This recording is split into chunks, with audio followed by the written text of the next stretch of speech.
와사비나 겨자 같은 것을 액상 형태도 있고 약간 짜서 먹을 수 있는 그런 것도 있고 아니면 가루로 된 거 있죠. 이거 여기다가도 유자청, 레몬청, 딸기, 바나나, 망고, 그다음 메론, 뭐 기타 사과, 배, 귤, 오렌지, 크림베리 다양한 과일청들과 쩌의 형태로 섞어서 하셔도 제 기술 구조가 되겠습니다. 그냥 그래서 약간의 향만 나게 하는 정도, 와사비 맛을 죽이지 않고 또 겨자 맛을 죽이지 않고 또는 그렇게 해서 드셔도 아예 그냥 프로테이즈 많이 들어가는 것도 있고요. 회사별로 이제 마음대로 만드시면 되겠습니다. 여기다 와사비나 겨자를 낼 때 소금 설탕을 섞어서 내시는 경우, 그래서 와사비 겨자를 액상 형태도 있으니까 설탕을 좀 많이 넣어서 하시는 경우, 와사비와 겨자를 익혀서 판매를 하시는 경우도 제 기술 구조가 됩니다. 기름에 튀기거나 기름에 튀긴 기름에 볶은 와사비 겨자, 그다음에 물에다가 익힌 겨사비 하죠. 찐 겨사비 겨자 와사비 이렇게 되겠습니다. 이렇게 해서 다양한 방법으로 익혀서 그 맛을 감쇄시켜서 부드럽게 하는 거. 일단 뭐 생크림을 섞어준대. 그 얘기는 내가 여러 번 얘기했었죠. 와사비에다 생크림, 마요네즈를 섞어주는, 겨자에다 생크림, 마요네즈를 섞고, 유자청, 레몬청, 딸기청, 바나나청, 망고청, 포도청, 그다음에 체다 치즈, 파마산 치즈를 같이 섞어서 와사비를 만들고 겨자를 만드시면 액상의 형태나 이렇게 다 제기술 구조가 되겠습니다. 소금, 설탕 넣어서 와사비, 겨자 만드시면 제기술이 됩니다. 꿀을 넣으셔도 됩니다. 또 단풍나무 수액 같은 것도 가능하고요. 이렇게 만드시면 제 기술 구조가 되겠습니다. 그 다음에 생강청을 만들 때 생강을 익혀서 만드시면 그것도 갈아서 만드시면 제 기술 구조가 되겠다. 그래서 이것을 이렇게 익혀서 만드니까 살 빼지는 효과가 있어요. 그다음에 어떤 그 뭐랄까 생강하고 시서스하고 둘 다 익혀서 둘을 합쳐서 살 빼는 양으로 만드셔도 제 기술 구조가 되겠습니다. 이렇게 익히고 가루로 만듭니다. 그럼 이렇게 흡수율이 틀려져서 저도 예전에 생강을 계속해서 익혀서 먹거나 그렇게 했는데 예전에는 몰랐어요. 근데 이거를 생강을 다량으로 이렇게 완전히 익혀가 전자레 이제 12분 정도 익혀가지고 갈아서 이렇게 해서 소금 설탕 먹었더니 살이 확 빠진다 이렇게 지방이 그래서 혈관도 좋겠다라는 생각이 들었거든요.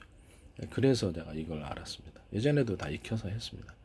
그래서 마늘 생강에다가 유자청, 생강청 만들 때 이게 익혀서 하는 것, 또는 갈아서 만드는 것, 그다음에 소금, 설탕 넣되 비정제 설탕으로 만드시는 것, 이것도 제 기술 구조가 되겠다.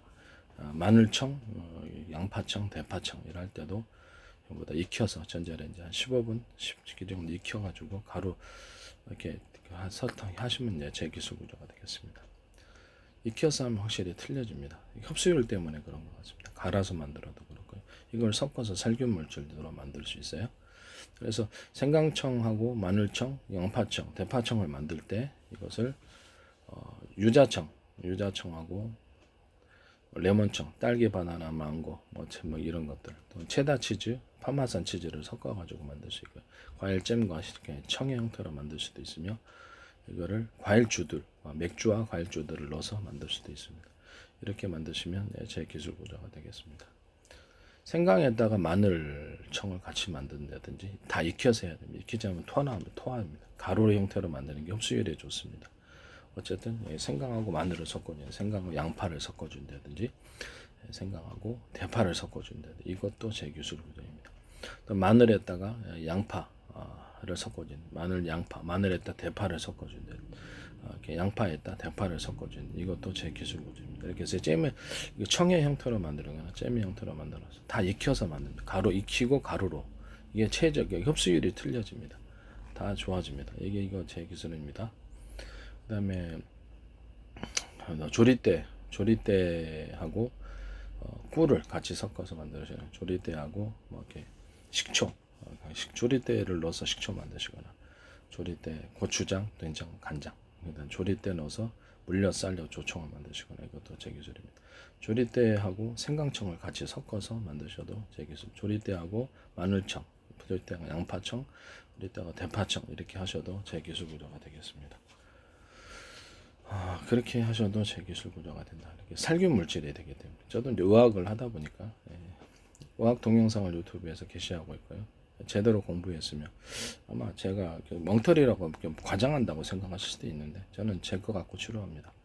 얼마 전에도 제가 어려운 상황이 있었을 때 내장 출혈 일어났을 때 단순한 십이지장 기항인 줄 알고 대수롭지 않게 그냥 그동안 계속 치료해요. 그럴 때마다 계속 치료를 했기 때문에. 그런데 되게 간단하게 생각해 치료 방법이 있었으니까요. 근데 이번에는 좀 어려웠어요. 그래서 제가 그거를 해결했습니다. 아마 제 의학이 본격적으로 이제 개발이 되면 본격적으로 사가신 분이 계시면 이제 아마 전 세계 제약회사는 아마 다 파산할 거라고 생각합니다. 네, 거짓말이라고 생각하셔도 좋습니다. 검증하셔도 된다라는 거죠. 드라이기로 왔다 갔다 피부병 이렇게 해서 열을 축적시켜서 피부병을 해결할 수 있다. 완선 세균 생가발 그 다음에 락스 과산화수 베이킹소다 70, 20, 10으로 완선을 하루에 수십 회씩 이렇게 진물 날 때는 드라이기로 먼저 말리고 난 다음에 가열해서 그 진물이 꾸덕꾸덕 마르면 그 다음에 이제 이걸 바릅니다. 이렇게 하시는 것도 모든 피부병에 다 통할 수 있습니다. 저도 완선을 이걸 해결했고요. 그래서 이빨 앞 충치균도 그것도 해결되더라고요. 락스 과산화수 베이킹소다 70, 20, 10 프로테인 정확히 지키지 않아도 됩니다. 그 다음에 뭐 치질 같은 것도 이렇게 부어서 약초로 발랐더니 딱 가라앉더라고. 그래서 내가 세균의 문제랑은 이해를 했어요. 잇몸에 이빨 그렇죠. 음식물 낄 때 붓듯이 피나듯이 이거구나라고 해요. 동일하구나 인체는. 그래서 이거를 약초로 닦았더니 딱 가라앉더라고요.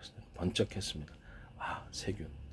그 다음에 비대기를 사서 다 세척해주고 이런 휴지 같은 거 이렇게 돌가루 들어가면 이거를 문질러 닦았더니 기스가 나는 항문에 피부가 약해서 내장 피부가 나온 거잖아요. 그래서 터지는 거예요. 응가를 누울 때 압력이 세지면 그 다음부터는 싹싹 두드려 닦습니다. 물기만 비대기를 사서 한 3번 정도 닦아줘서 찌꺼기가 안 남게 해주고 그렇게 하고 있습니다. 그 다음에 그 어떤